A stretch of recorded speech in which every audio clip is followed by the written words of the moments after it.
नारायणं नमस्कृत्यं नरं चैव नरोत्तमं देवीं सरस्वतीं चैव ततो जयमुदीरये। सर्वशास्त्र पारंगत सर्वपुराण विद्या कुशल शांतचित सुतजी मुनि ने एक बार अनेक तीर्थ स्थान भ्रमण करते करते नैमिषारण्य में आ पहुँचे थे। इसी नैमिषारण्य में एक पवित्र स्थान के ऊपर बैठकर उन्होंने भगवान का ध्यान करने लगे। उनको देखते हुए नैमिषारण्यवासी और सनकादि ऋषिगण उनके पास पहुंचकर उनको स्तुति किए, उनको आराधना पूजा अर्चना किए और निवेदन करे थे, हे मुनि श्रेष्ठ, आप तो सर्व विद्या पारंगम सर्वशास्त्र सर्व विद्यार अधिकारी, आप किसी भगवान को आराधना कर रहे हैं, हमको भी इसके बारे में बताइए। हमको ये बताइए कौन है वो ईश्वर, कौन है वो भगवान जिसने सारा संसार को संरचना किए, जिसको सारा संसारवासी भी ध्यान जप करना चाहिए। कौन है वो जिसने सनातन धर्म का संरचना किए व सनातन धर्म का बढ़ावा दिए, वो उनके बारे में आप हमको अनुग्रह करके बताइए। उनका ये अनुरोध सुन के सूत जी ने उनको भगवान विष्णु के बारे में बताए थे। उसी नैमिषारण्यवासी और सनकादि ऋषि के बात सुनने के बाद सूत जी ने उनसे बोले, मैं गरुड़ पुराण का वर्णना करके आप सबको उसी भगवान के बारे में बताने वाली हूँ, जो गरुड़ पुराण स्वयं गरुड़ जी ने कश्यप ऋषि को सुनाए थे और मैंने अर्थात स्वयं सूत जी ने इसी पुराण को व्यास जी के मुख से सुने थे। इसके बाद सूत जी ने भगवान विष्णु का गुण कीर्तन करने लगे। सनकादि ऋषिगण व नैमिषारण्यवासी को भगवान विष्णु के बारे में अनेक तथ्य बखानने लगे थे। इसी के चलते हुए उन्होंने भगवान विष्णु का एक एक अवतार का वर्णना इसी गरुड़ पुराण के माध्यम से किए थे, जिसका कुछ सारांश मैंने उसी पुराण से उद्धृत करके आपके सामने रखने जा रही हूँ। इसी के चलते हुए उन्होंने सर्वप्रथम कुमार सर्ग में अवतार धारण किए थे। द्वितीय पर्याय में द्वितीय रूप में वो वराह अवतार, तृतीय स्वरूप में ऋषि सर्ग में देवर्षि नारद के रूप में वो अवतार ग्रहण किए थे। चौथा अवतार में भगवान नर नारायण के रूप में और पांचवा अवतार में कपिल नाम से वो अवतारित होकर सारे संसार में उनका अनेक जस कीर्ति स्थापन करके धर्म रक्षा के लिए हमेशा वो तत्पर होते थे।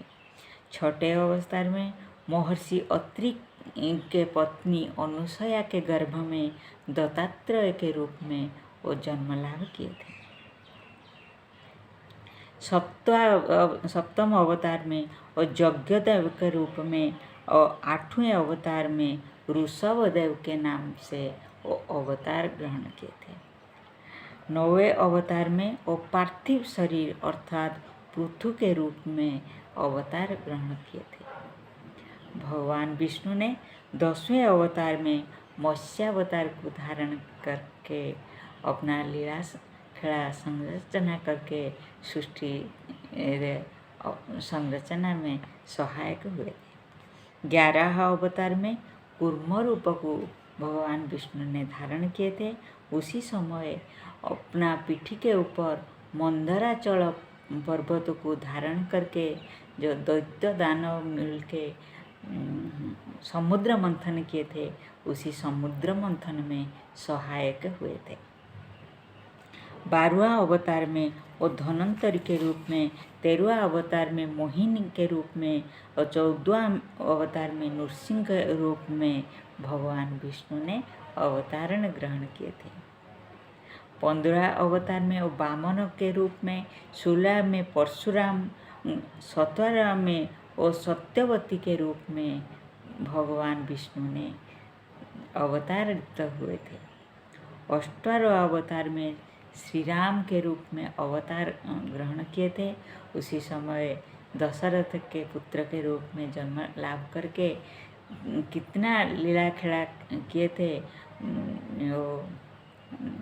जो रावण का दर्प नाश करने के हेतु रावण को भी निहत किए थे।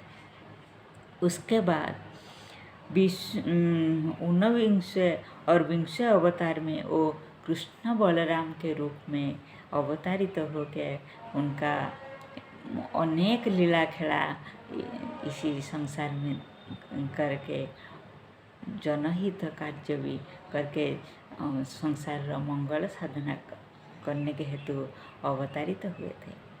उसके बाद 21 अवतार में वो बुद्ध के रूप में आके धर्म, अहिंसा, शांति का प्रचार करके संसार में उनका जैसे कीर्ति भी रखे थे। उसके बाद कली युग के समाप्त होने पर उनका जो 22वां अवतार वो आने वाला है। इसी अवतार में वो विष्णु यशा नाम का ब्राह्मण के घर में कल्कि नाम के रूप में अवतारित होंगे, जो अभी बाकी है। उनका 21वां अवतार हो चुका है और 22वां अवतार अभी बाकी है और यथा शीघ्र उसका समय आ चुका है। अभी कलियुग का समाप्ति के चरण में व शेष चरण में उनका ये जो कल्कि अवतार वो आने वाला है। ये अवतार में वो विष्णु सया नाम के ब्राह्मण के घर में जन्म लाभ करेंगे। ये जो गरुड़ पुराण में के ऊपर आधारित है व गरुड़ पुराण में स्वयं गरुड़ जी ने ये बात बताए थे। इसी विषय वस्तु जो आज मैंने आपके सामने उपस्थापना कर रहा हूँ वो गरुड़ पुराण के ऊपर आधारित है। आशा करती हूँ भगवान का ये जो 22वां अवतार ये आप सबको खूब पसंद आएगा।